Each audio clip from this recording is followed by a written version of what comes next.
Smiley, actor, comedian and North Down Hallion. I've done stand-up, I've done drama, I've done film and TV. I've done all right for myself. But my first love is cycling. And over 30 years after leaving home, I'm back for a pedal around Northern Ireland. This could be the ride of my life. To help me go a little further, I'll be doing some driving and camping in this, my trusty bongo. If the wagons are rocking, probably having a nightmare. Be up in a minute, Genevieve. Coming up, I meet a peddling politician and a hip new startup in Belfast. Then try and keep up with a cycling legend near Cumber. And I go to Killyleagh for a ride with an award-winning artist who gives me a big surprise. Before finishing off in Strangford for a mini time trial Castle Ward with a world record breaker. Hey, you, baby. I'm back. You! Apparently that's what you say over here now.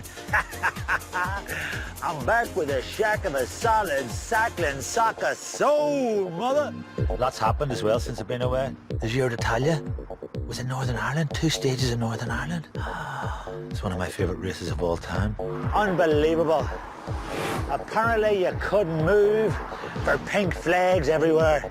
Everybody was mincing about in the pink, loving the pink, justice for the pink. I love it. Who would have thought if you got all them flags and stuck them in a big washing machine of love, they'd come out pink. Where was I? Where was I? In a field in Kerry. In a field in Kerry. Couldn't get away, working. So, we're back. Gonna go and see the Lord Mayor as well. Apparently it's a woman. Because you know you used to say that about over here? All we need to do is put the women in charge and sort it out, because the men have made a mess of the whole bloody thing. Well, now the women are in charge. And I can't wait to see it. You hear the City Hall's hooching with them as well. Happy days. Pink jerseys. Women Lord Mayors. Oh, the times they are a-changin'. See ye. As part of the Giro legacy, this year Belfast gets its first shared bike scheme. 300 pucka new bikes available for public hire from 30 locations around the town. I got the lowdown from the masterminds, Lord Mayor Nicola Mallon and Belfast City Council Chief Executive Suzanne Wiley. Northern Ireland's changing, man. I love it. Look at this. I've been in as well. I've been walking around the City Hall and it's just full of women. What do you do with all the old fat men with the beards? They're still in there. Are they still in there in cupboards? We just hide them away. I thought I heard it being scratching. So what we're here to talk about is the bike scheme. Say I wanted to hire it, would I have to go online and buy a membership for the year, that sort of thing? Yeah, you register and you can have an annual membership of £20. That means you can get on a bike, and it's just about ensuring that you can get about the city a bit nippier, quicker, cuts down on emissions, so it's good for the environment. It's good for everybody, whether you're shopping or you're visiting or going from meeting to meeting. It means you can get there quicker and you're being fit while you're doing it, so it's an all-win. What if somebody likes them so much they want to keep them? Well, we have GPS on them, so we'll be able to track them and see where they've gone to, and also we'll have their credit card or debit card details as well. And what's is this back here? This is for giving somebody a wee backy? Because that looks like I'd be throwing my leg over that. I'd be wanting a wee backy, so would Lord Mayor. So you'd have to watch out for that. That looks like you could. Yeah. You'd have to keep an eye on that. That looks like somebody. But maybe not everybody thinks like you. I think a lot of people think like me, do you know? I was born with this accent. It's the common denominator. Now that I'd earned their trust, I had a cheeky request for the Lord Mayor before they gave me a quick city bike demo. Can I mind your necklace, your Lord Mayor's chain? Can I mind it for you while you're going for a cycle? I won't run away. I'll stay right here. I won't do a runner. You're gonna let? I'm not gonna do this. Oh, I did. This doesn't happen to anybody now. I know that. I know that. I'm quite aware of the importance of it. Would you wanna? Can you just hold that for me? Certainly. Okay. It's heavy now. Just it is to. Heavy. Oh, look at that. I feel like a Belfast rapper. To the B, to the E, to the L, to the F, to the AST, it's a Belfast. Maybe not the rapping, but the chain suits you. Belfast. Coming at you. One of you girls go and enjoy yourselves. I'll be standing around here just looking merrill. Lord Mayor Michael Smiley, 2015. Get your votes in. The cyclists come first. You can tell the Chief Executive does cycle every day, and you can tell the Lord Mayor can cycle, but she doesn't cycle a lot. And that's the one in the blue coming up on the outside now. Now, before you start writing strongly worded letters, yes, the ladies aren't wearing helmets. Since they're in their own backyard, we figured they'd be safe enough. Executive decision. I'm wearing a chain after all. Second in there in a 2-horse race. You'll be wanting this back now, won't you? With a little cajoling, the mare let me take one out for a spin on the main streets and cycle lane routes of Belfast so I could give it the Smiley seal of approval. Right, try some of these bike lanes on this new bike. Feels quite sturdy.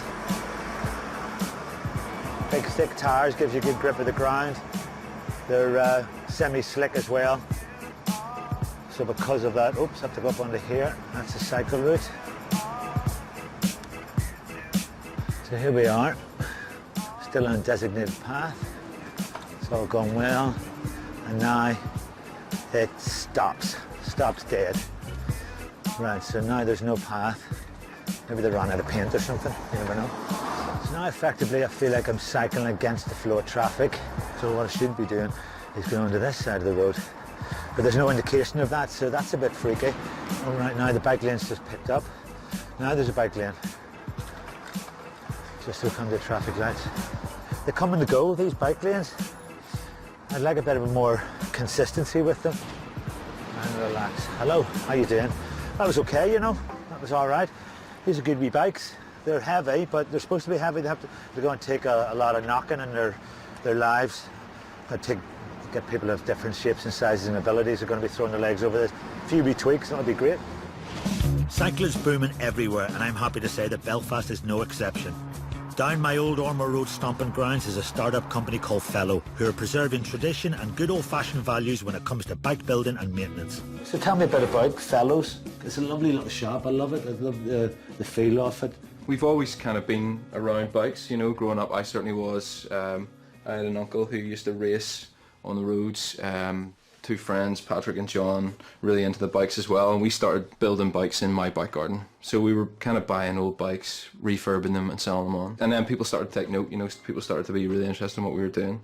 One of the things we were really keen to do was kind of try and create a bit of community around the shop. We wanted to create a place that people can just come to and hang out, you know, as well.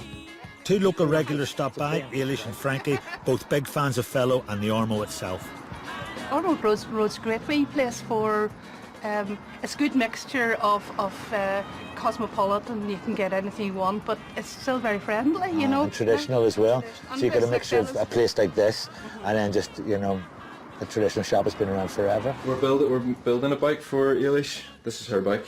Lovely. So she kind of wanted something that was comfortable for her to ride, it was easy for her to ride and she could take on the train and stuff, so we're building this wee kind of, it's almost like a ladies cruiser bike, so it's gonna have a basket on the front, nice comfy brick saddle, you know, lovely like moustache handlebars and everything, so I think hopefully she'll be happy with it, you know. Yeah, it's a nice colour as well. Yes, but I'm also getting a brick saddle and you see, and all that sort of wicker basket, you know, so get loads of saddle soap on that. That's right. Take you a while to break it in. Well, I'm slightly worried about that. There's undercrackers. I'm wearing padded underpants. Oh yeah. Like cycling shorts have got padding. All right. So right. don't suffer in silence. Don't be putting any nylon on, So, because that'll be, you'll have a fridge full of yogurt. You sound like J-Lo or something. Do they not have Jello? I've never seen her ride a bike. I pay good money though.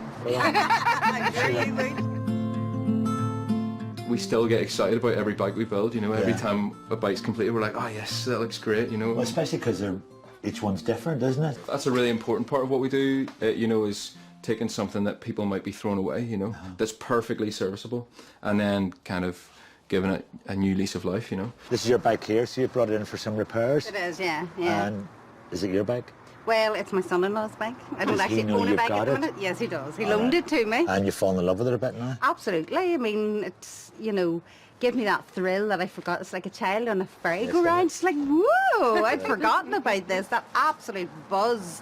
I mean, you know, who needs coffee when you can go on a bicycle? You can do both. You do coffee. Well. Coffee and cycling go really well together. Well, yeah, keeps you going. You don't have too many beforehand because you'll be like, maybe I can't do this. Maybe I can't do this. That's it, exactly, yeah. I'm very pro-ginger. Actually, I think ginger's really sexy. You know what I mean? I live in London. You don't see the odd red-haired woman. You know what I mean? They're very few and far between. What did you think when you saw me then? I just thought I was a beautiful woman upside down. Class. On the recommendation of Ailish, I headed back down the Ormo to the Lag and Tow path for a spin and a teenage flashback. Macefield Leisure Centre was a very important place to me when I was a teenager. Late 70s, early 80s, height of the Troubles. Not many bands were coming to Northern Ireland. One band that used to come a lot though was Motorhead.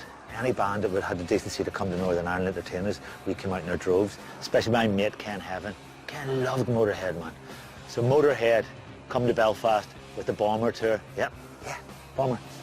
And had a lighting rig that was in the shape of a bomber, right? And the bomber, the lighting rig would come down and strafe the audience with the lights and strobes. Came to Belfast, Macefield Leisure Centre, first night of the Bomber tour. All the hallions jumped up and pulled it down and burnt out all the hydraulics. So it was left slightly like that. So Motorhead were half in light and half in darkness. Welcome to Belfast, right? Ken got very overexcited. Took his Motorhead t-shirt off and threw it up the Lemmy. Lemmy wiped his face with it, threw it at the side of the stage.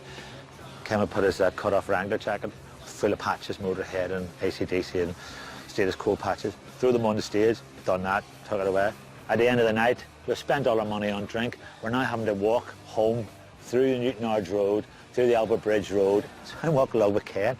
Ken, long black hair, right? More beef than a butcher's pencil, skinny as a rake. Now he's just stripped to the waist. He's naked on a November night, apart from his sister's PVC trousers, right? And we meet a big group of millies, and one of them shouts to Ken, "Suck a walt for Ulster." To this day, I don't even know what a walt is. Looked it up in the dictionary. It's not even there. A walt? What's a walt? Time to leave the city, but I couldn't head out on the Newton Ards Road without meeting a proper Irish cycling dynasty, the Kane family. Dave Kane Cycles has been here since 1978. And during this Euro, this was referred to as Kaner's Corner. Dave himself rode for Ireland for a record 32 times, twice holding the long-distance record for cycling Belfast to Dublin. All his children were cyclists, including an Olympian, his eldest son Mark. That's quite a gene pool. You look super seed, haven't you? You could sell that on, couldn't you? Indeed. You've got to find a way of getting it out of you first that you would enjoy it the most. You could maybe retire then, huh? We could sell buckets off it here instead of that bloody power bar nonsense. Retire, right? The Euro, when it came, did it have a massive effect on you? Did sales go up, or did you? That day, Michael, wasn't about business. It was about passion. Yes. You know, because the Giro, there's so much, the old stories of the Giro, it's a people's race. And I just couldn't get my head around it. I was going up and down the Newton Ards Road. So what got you into cycling, Dave? My father was in the boxing game, but I never fancied somebody else knocking my pan in. So I was doing a bit of running, a wee bit of cross-country. I'd left school and I started to work in a warehouse, and a boy there had a lovely bike, and I couldn't believe it was so late. And he says to me, "Should come out to the club run." So I went out there for a bit of running. Just found out, I can do this, not too bad. So then I rode a wee time trial, and I won a beginner's trophy. And that kind of got me started. That would have been around about 1955. I represented Ireland in the Isle of Man in 58. That would have been my first Irish jersey. I would have met Joe Smith, another great Irish cyclist. You know, Joe would have worked in Rolls Royce and would have done a good hard day's work. We would have met at night and would have maybe done 60, 65 miles around the Irish Peninsula. We wouldn't have spoke to each other. Yeah. Just knocked each other's pan in. And that's the way you trained, and that's the way you raced. You rode a race with a few jam buddies in your back pocket and a couple of bananas. Despite Dave's bare-bones approach to training over the years, the Kanes weren't slow to spot the gap in the clothing market. Down the way is a second shop run by Dave's son Paul and daughter Deborah, dedicated to quality cycling clobber since 1982. So Debbie, having a dad like Dave... Not Dave. What do you mean not Dave? We only know him as Kaner. And he was your trainer? Well... Kaner the trainer? Cycling was a kind of way. In our house, you were given the option of different sports, whatever it is that you wanted to go into. You could cycle, or you could cycle? Yeah. Well, I started from schoolboy aging as well, from 11, and took it right up through my underage racing, right into junior level and into senior level then. And that's when I was racing away in England for a selection race. And unfortunately I had a collision on the last day with an articulated lorry. So I had quite